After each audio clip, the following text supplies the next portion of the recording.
partager avec vous sur le récit de Noël. On a prévu beaucoup de choses cette année. Il y a eu le 1er mai et qui est tombé à l'eau, etc.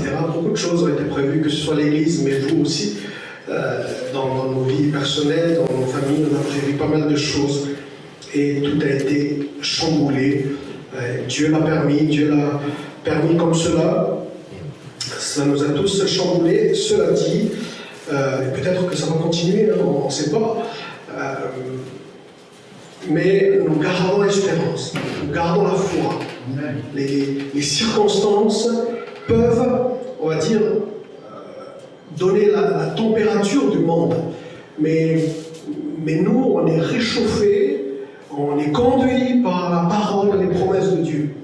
Les circonstances sont là et parfois sont difficiles, mais notre foi, elle est nourrie, elle est conduite, elle est guidée par la parole de Dieu.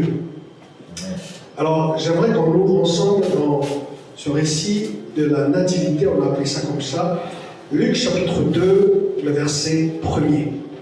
Voilà, très heureux de pouvoir partager la parole encore ce matin devant des gens, devant des chaises et des caméras, devant des petits amens peut-être, voilà, si vous êtes d'accord.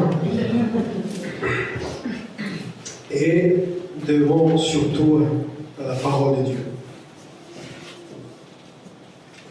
En ce temps-là, parut un édit de César Auguste ordonnant un recensement de toute la terre. Ce premier recensement eut lieu pendant que Quirinius était gouverneur de Syrie. Tous allaient se faire inscrire chacun dans sa ville. Joseph aussi monta de la Galilée, de la ville de Nazareth, pour se rendre en Judée, dans la ville de David, appelée Bethléem, parce qu'il était de la maison et de la famille de David, afin de se faire inscrire avec Marie, sa fiancée, qui était enceinte. Pendant qu'ils étaient là, le temps où Marie devait accoucher arriva, et elle enfanta son fils premier-né, elle l'emmaillota et le coucha dans une crèche, parce qu'il n'y avait pas de place pour eux dans l'hôtellerie. Il y avait dans cette même contrée des bergers qui passaient dans les champs les veilles de la nuit pour garder leurs troupeaux. Et voici un ange du Seigneur leur apparut, et la gloire du Seigneur resplendit autour d'eux. Ils furent saisis d'une grande frayeur. Mais l'ange leur dit, ne craignez point, car je vous annonce une bonne nouvelle, qui sera pour tout le peuple le sujet d'une grande joie. C'est qu'aujourd'hui, dans la ville de David, il vous est né un sauveur, qui est le Christ, le Seigneur. Et voici à quel signe vous le reconnaîtrez. Vous trouverez un enfant emmailloté et couché dans une crèche. Et soudain, il se joignit à l'ange une multitude de l'armée céleste, louant Dieu et disant « Gloire à Dieu dans les lieux très hauts, et paix sur la terre parmi les hommes qu'il a créés. Amen. » D'autres versions disent « Bienveillance de Dieu pour la terre, comme Christ est arrivé. » C'est avec émotion qu'on lit ce texte. Parce que j'ai entendu une prière tout à l'heure qui dit, oui, c'est vrai qu'il y a eu un moment où Jésus est venu, mais le jour le plus important, c'est quand Jésus est venu dans nos cœurs. Et on se rappelle de cela. Un sauveur m'est apparu. Et il a sauvé ma vie, il a sauvé mon âme.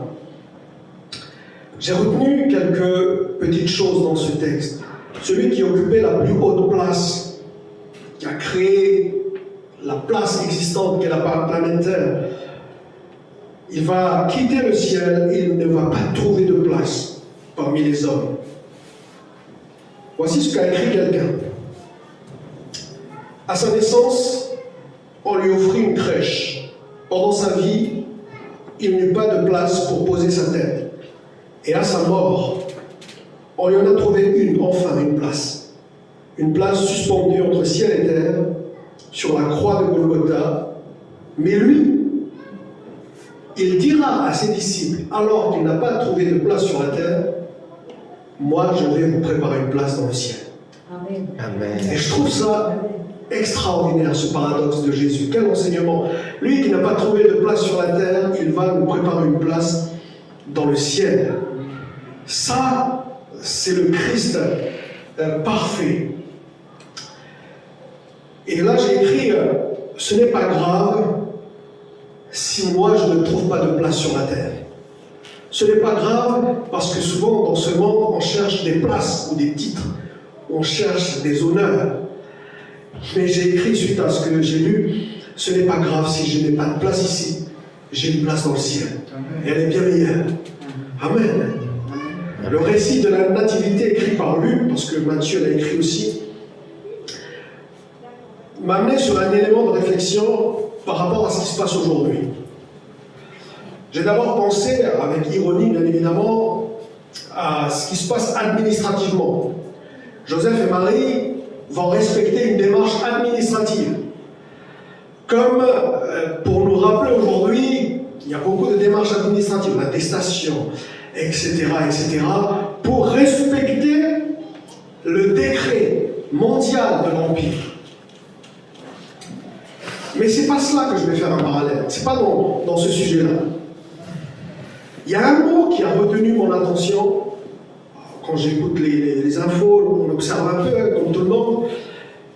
Et suite au récit de la Nativité, au récit surtout dans le moment où Joseph et Marie vont aller se faire recenser, j'ai retenu quelque chose, et un mot m'a interpellé cette semaine, c'est le mot convergence.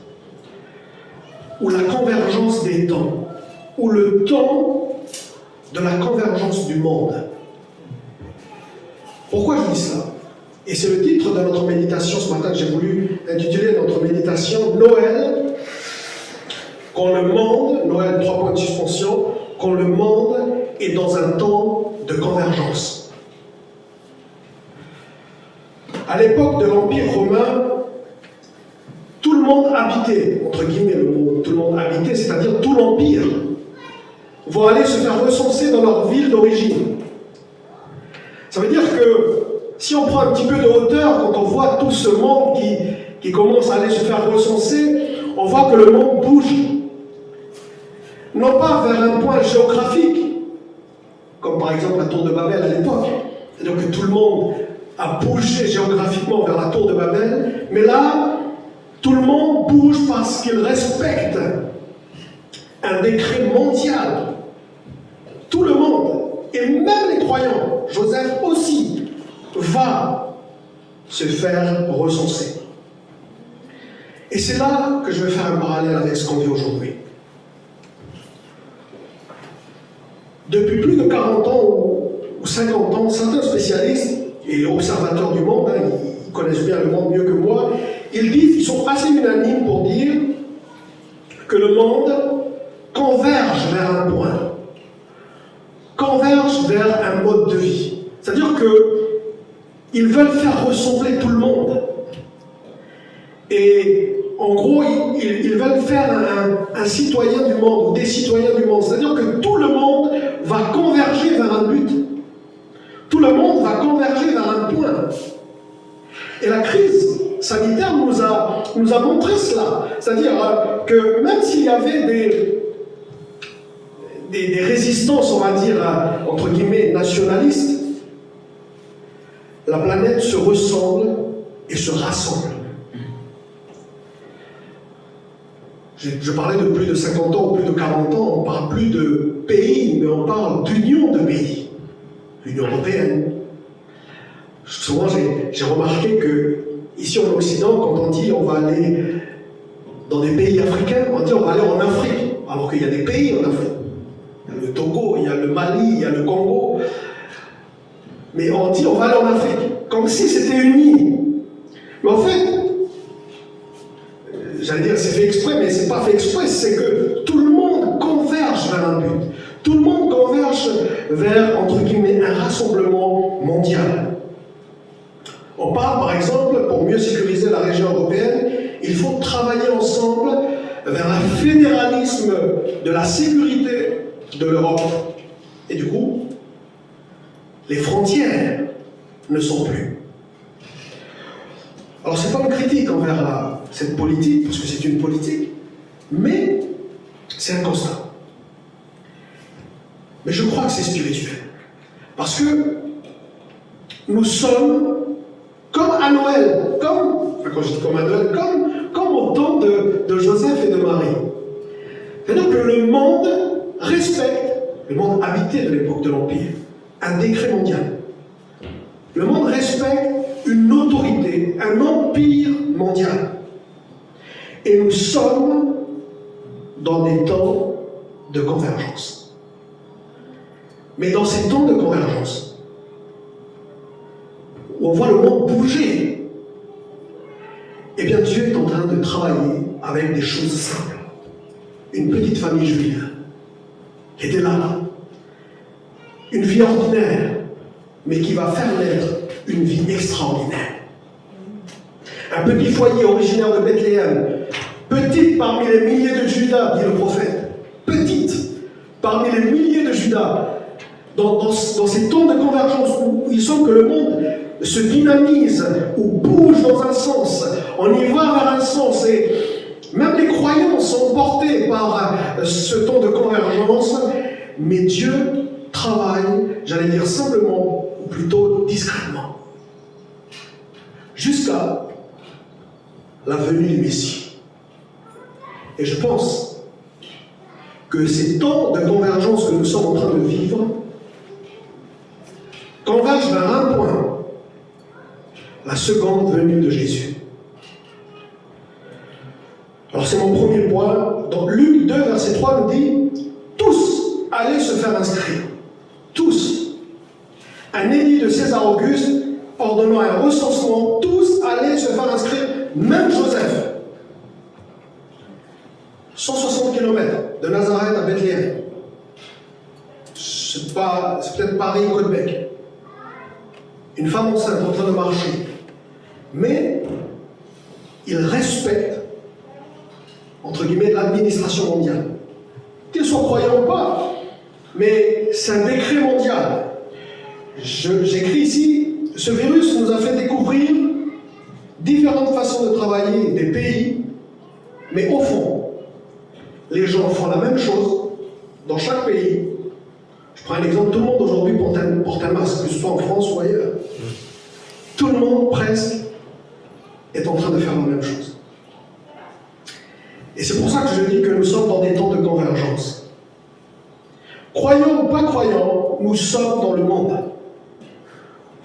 Ou pour prendre un exemple plus précis, nous sommes dans la mondialisation. Nous sommes dans cette société de consommation. Nous ne sommes peut-être pas participants à l'organisation mondiale de cette convergence, mais étant habitants du monde, nous sommes emmenés, par exemple, dans des démarches administratives. Certaines de nos pratiques vont dans le même sens que le monde. On va aller voter, on va inscrire nos enfants à l'école, on va aller à l'école, on va aller travailler, comme les gens du monde. On peut maintenant, même comme Joseph, on peut travailler hors de notre ville d'origine, même hors de notre pays d'origine. La mondialisation veut ça. Que dire d'Internet? Les réseaux sociaux. Et en fait, j'ai l'impression qu'on est en train de converger dans un sens où le peuple mondial est en train de se rassembler.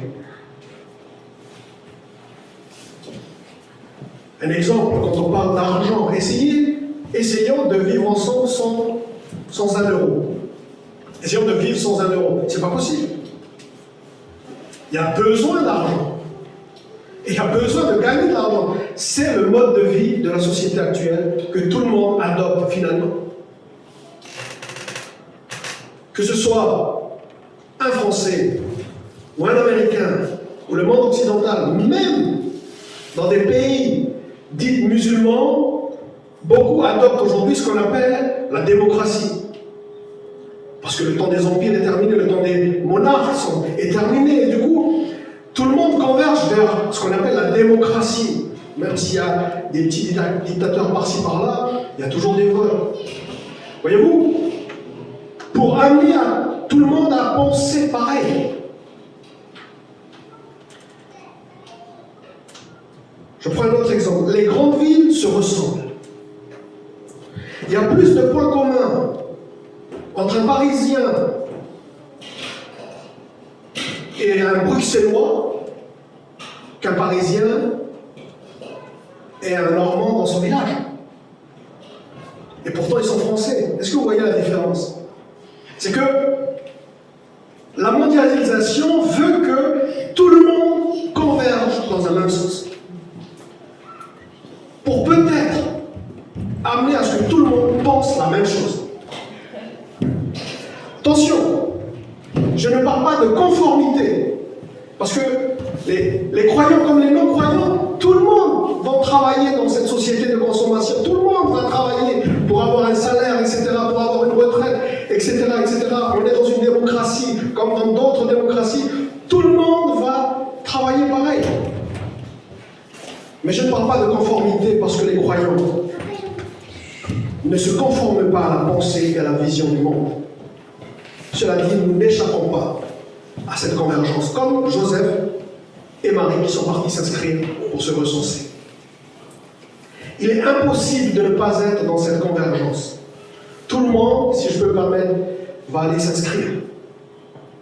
Le recensement de l'Empire romain est souverainement, et là c'est le côté spirituel, permis par Dieu. Pourquoi? Pour que Jésus naisse à Bethléem.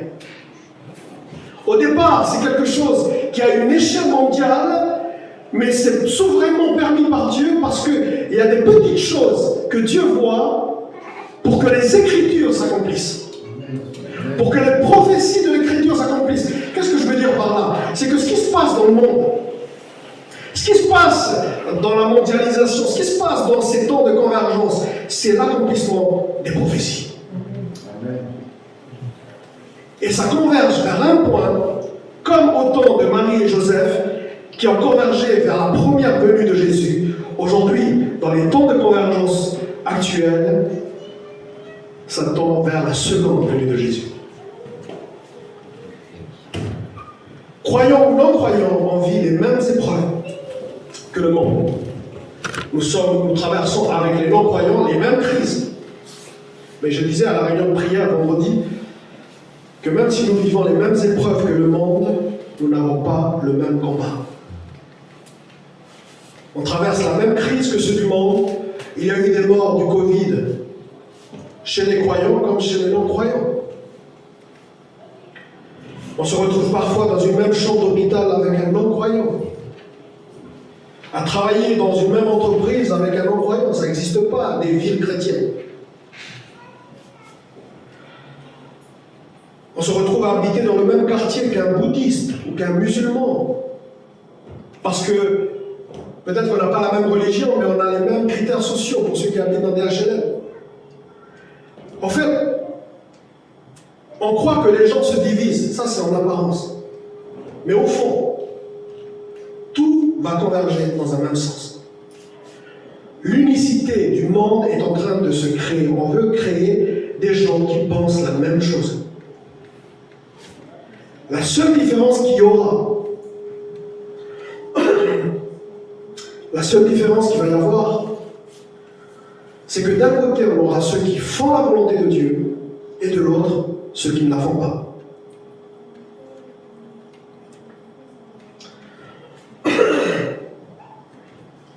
Je bois.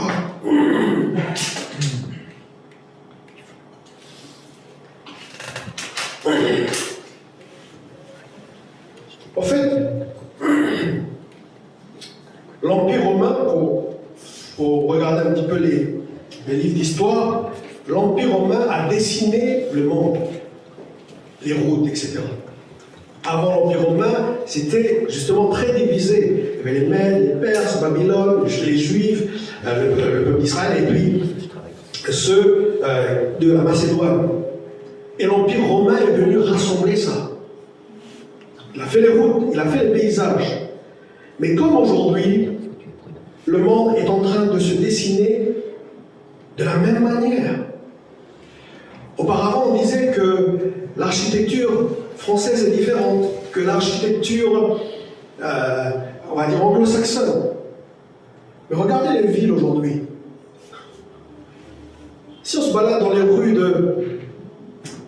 de la Défense, c'est à peu près pareil que certaines rues de New York.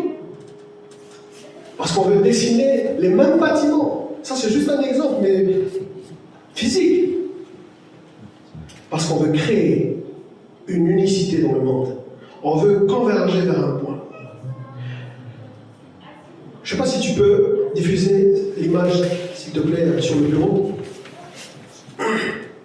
En art plastique, on m'avait appris, quand j'essayais d'apprendre quelque chose au collège, on m'avait appris que quand on dessinait en perspective, il y a ce qu'on appelle le point de fuite.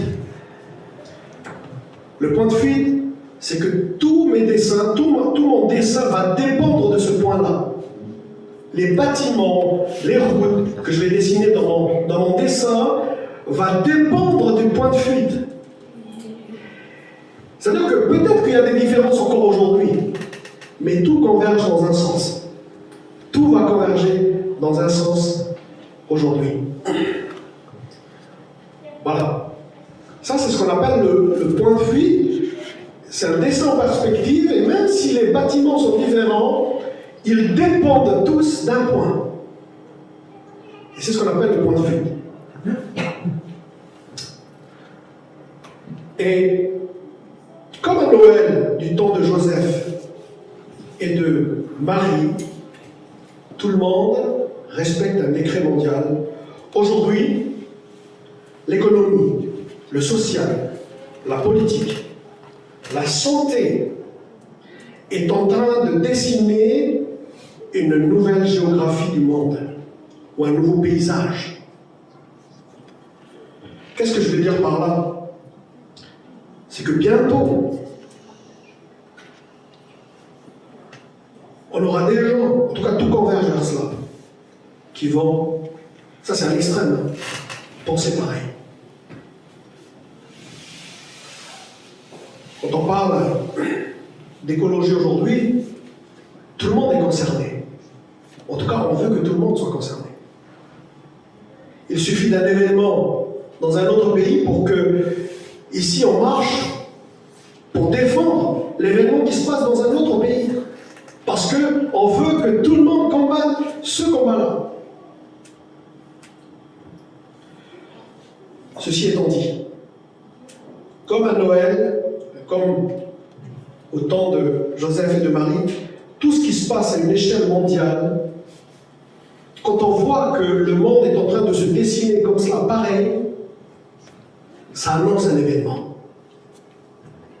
Ça annonce un événement comme l'événement qu'il y a eu au temps de Marie et Joseph, la venue de Jésus.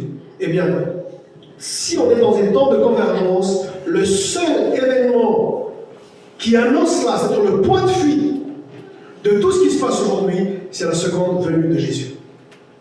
C'est le retour du Seigneur. Même si le monde était dans une indifférence totale envers ce petit foyer de Nazareth,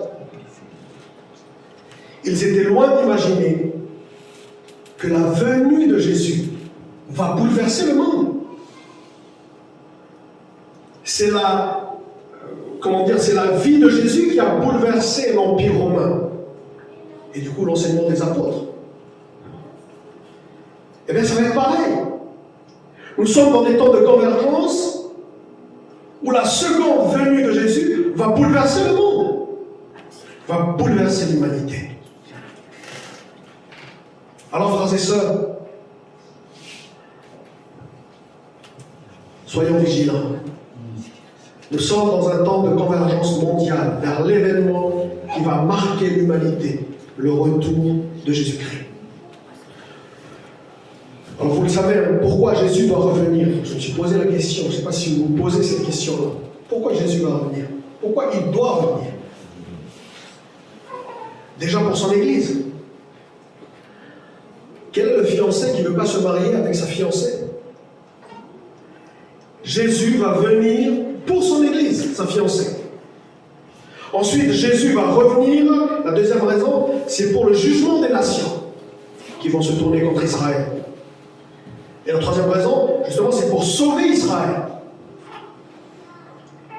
La quatrième, on a une quatrième, peut-être que la liste n'est pas exhaustive, mais en tout cas, de ce que je sais, c'est pour la restauration de toutes choses, quand il y aura les 1000 ans sur terre. Bref, ce n'est pas mon sujet aujourd'hui, mais en tout cas, Jésus doit revenir. Ça, c'est ça. Joseph aussi monta pour se faire recenser. Luc 2, verset 4. Être croyant ne signifie pas se couper du monde. On est dans ces temps de convergence aussi, même en tant que croyant. Mais comme Joseph, nous avons des obligations. Nous avons des devoirs, par exemple, en tant que citoyens. Nous devons respecter les autorités, etc. Mais comme Joseph, nous obéissons aussi à la voix de l'ange qui lui est apparu, c'est-à-dire nous obéissons aussi et surtout aux Écritures.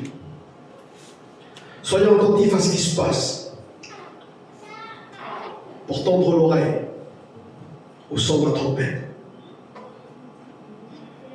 Et le thème, s'il y avait une thèse dans ce message, c'est que dans des temps de convergence mondiale, on voit le monde bouger. Dieu va travailler avec des gens ordinaires. Dieu va travailler avec des choses simples. Et Dieu, en travaillant avec des choses simples et des gens ordinaires, va changer le monde. Le monde se hâte vers un point de convergence, alors qu'une famille juive de Nazareth cherche un endroit pour l'accouchement. Luc 2, verset 6. Pendant qu'ils étaient là, le temps que Marie devait accoucher arriva. Et elle enfanta son fils premier-né. Elle l'emmaillota et le coucha dans une crèche parce qu'il n'y avait pas de place pour eux dans l'hôtellerie. J'aime la simplicité de ce texte. Le temps de l'accouchement arriva et voici le fils premier-né. Luc ne dit même pas que c'est Jésus. Bon, c'est vrai qu'on sait que c'est Jésus, mais c'est simple. Elle doit accoucher, elle a accouché et son fils premier-né est arrivé. Luc ne le nomme même pas. Parce que je pense que dans ces temps de convergence de l'Empire, Dieu veut travailler avec les choses simples. Pour la venue du roi d'Israël, Dieu a choisi le plus simple. Dieu fait grâce aux humbles. La naissance ordinaire, un accouchement ordinaire, mais qui va accoucher d'une vie extraordinaire. C'est simple ce qui se passe. J'ai lu les versets, on dirait que ça... C'est d'une simplicité. Marie devait accoucher, elle a accouché, son fils premier-né est arrivé, elle va le mailloter et dans une crèche parce que dans les hôtels, il n'y avait pas de place. Le focus du ciel était sur cette petite famille juive. Les choses ordinaires, c'est vrai, ne sont pas spectaculaires. Mais le ciel les voyait. On a su, par exemple, que certains des chefs d'État, quand ils ont eu le virus, eh bien, tous les caméras étaient sur eux. Les présidents français, américains ont reçu certainement beaucoup de messages de soutien. Peut-être pas comme le simple citoyen qui a eu ce virus. Cela se comprend. Mais comme cette petite famille juive, qui n'avait peut-être pas l'attention de tout l'Empire, alors qu'il y avait quand même un accouchement, eh bien le ciel était là pour les voir. Le focus du ciel où les caméras des cieux font naître des vies extraordinaires chez des gens ordinaires. Je vous raconter une petite anecdote. Lorsque j'allais faire mon don du sang, pour moi c'était quelque chose d'ordinaire parce qu'on m'avait appris quand j'étais au collège de faire ça souvent, et du coup quand je suis arrivé ici, eh bien j'ai continué à le faire. Et pour moi, du coup, dans mon éducation, c'est quelque chose d'ordinaire. Mais quand je suis arrivé, à un moment, ils m'ont donné un diplôme. Ils ont reconnu, et moi je ne m'y attendais pas. Ils ont reconnu pour me remercier de cette chose simple que je voulais faire, le diplôme d'honneur. Eh bien, c'est ce qu'on pourrait appeler le miracle de l'ordinaire, ou plutôt le surnaturel du quotidien.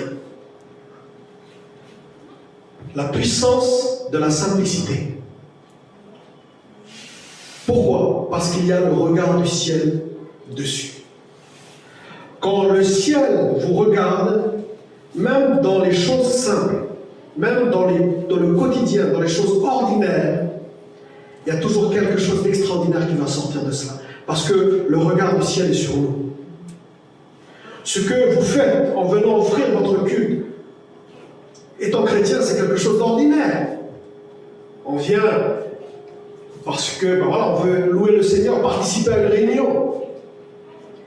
Eh bien, ce petit service, permettez-moi le mot petit, parce que c'est aussi un service de venir, est un véritable rayonnement pour l'Église, un encouragement pour l'Évangile. Parce que cette petite Église, permettez-moi ce mot petit, est vue du ciel. Alléluia. Il y a le focus du ciel sur nos activités ordinaires, comme sur Joseph et Marie, alors que le monde est en train de bouger. Mais qu'est-ce que vous allez faire à vous réunir alors que le monde est en train de bouger ailleurs, etc.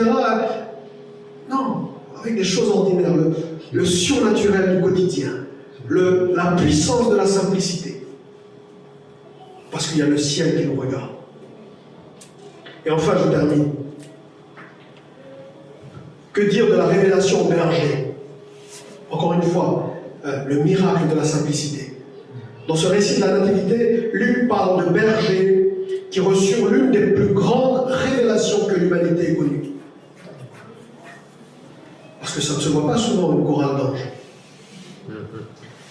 Mais cette chorale d'anges ne s'est pas révélée au temple, où il y avait des religieux, où il y avait normalement ce qu'on pourrait appeler la présence de Dieu, tout ce qui émanait de la présence de Dieu, en tout cas physiquement, était dans le temple. Mais c'était au berger que la chorale s'est révélée. Matthieu 11, verset 25. En ce temps-là, Jésus prit la parole et dit: Je te loue, Père, Seigneur du ciel et de la terre, de ce que tu as caché ces choses aux sages et aux intelligents, et de ce que tu les as révélées aux enfants. Oui, Père, je te loue de ce que tu l'as voulu ainsi. Toutes choses m'ont été données par mon Père, et personne ne connaît le Fils si ce n'est le Père.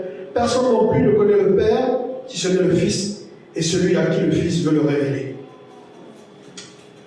Le métier de berger est le métier qui est certainement le plus dépendant de la nature. Et cela peut nous parler de dépendance. Et c'est pour ça que Jésus va parler dans ce texte que j'ai lu des enfants, parce qu'il n'y a rien de plus dépendant aux parents que les enfants. Et du coup, quand on parle de simplicité, on parle aussi de dépendance envers Dieu. Il y a là aussi quelque chose d'ordinaire, de dépendre de Dieu.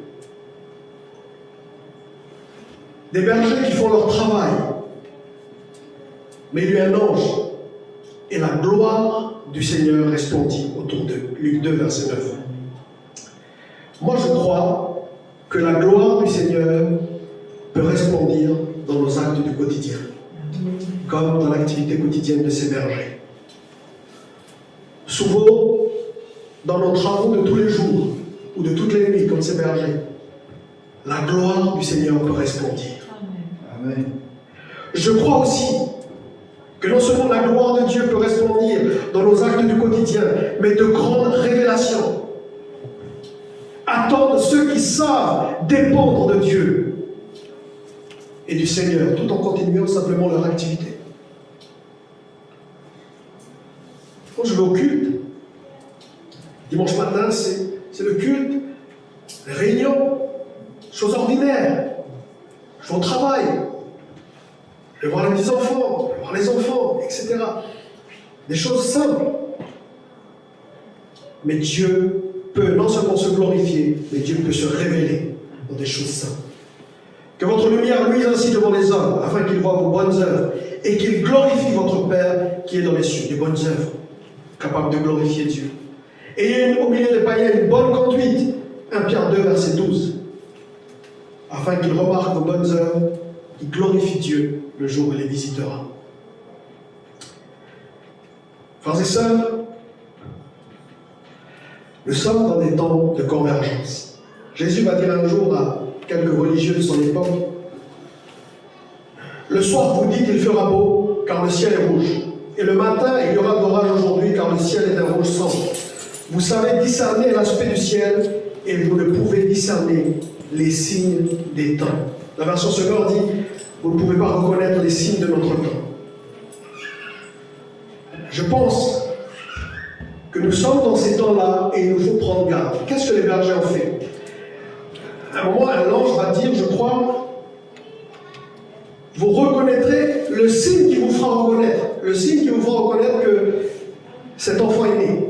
Il parle de signe, le signe qui vous fera reconnaître. Pourquoi je dis cela? En fait, le ciel est en train de nous donner des signes aujourd'hui.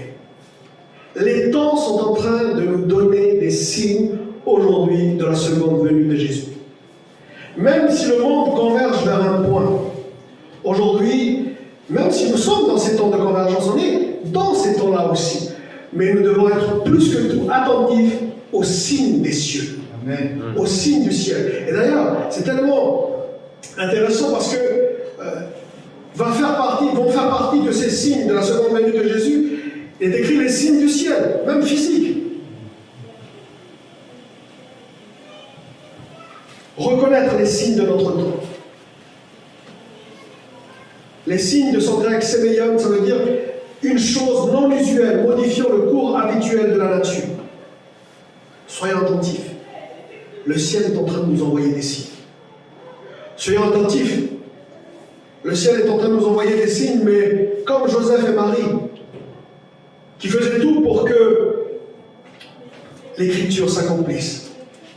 Voilà, on obéit tout simplement aux Écritures, à la parole de Dieu, mais les Écritures nous ont prophétisé, ont écrit la seconde venue de Jésus. Le monde est en train de converger dans un sens. Nous, même si nous sommes dans le monde, nous remarquons aussi des signes là-haut. Le Père est en train de nous envoyer des signes. Église, prépare-toi. Le Fils, certainement, est en train de nous envoyer des signes. Le Saint-Esprit en nous soupire par des soupirs inexprimables certains signes intérieurs que Jésus revient. Jésus revient très bientôt. Alléluia. Amen. Voilà, j'en ai assez dit, j'ai beaucoup parlé. Nous qu'on prie ensemble. Alléluia. Seigneur, il y a certainement des choses que on ne comprend pas, que je n'ai pas dit suffisamment. Mais l'essentiel, Seigneur mon Dieu, l'essentiel, c'est que tu reviens. Amen. Et les signes des temps sont en train de confirmer cela, sont en train de confirmer ce point-là. Et je prie pour l'Église. Je prie, Seigneur mon Dieu, pour ma propre vie. Seigneur mon Dieu, afin que je ne baisse pas d'un iota de vigilance. S'il te plaît, dans ces temps de convergence. Seigneur, parce que tu reviens bientôt, je sais aussi que dans ces temps de convergence, tu prépares et que tu sanctifies l'Église. Et Seigneur, je prie pour que celle-ci soit prête pour le jour de ton retour. Seigneur, bénis mes frères, mes sœurs, moi-même, voulant nous laisser conduire par toi, par ton esprit, en étant attentifs aux signes du ciel. Seigneur mon Dieu, à toi la gloire, Père, dans le nom de Jésus. Amen.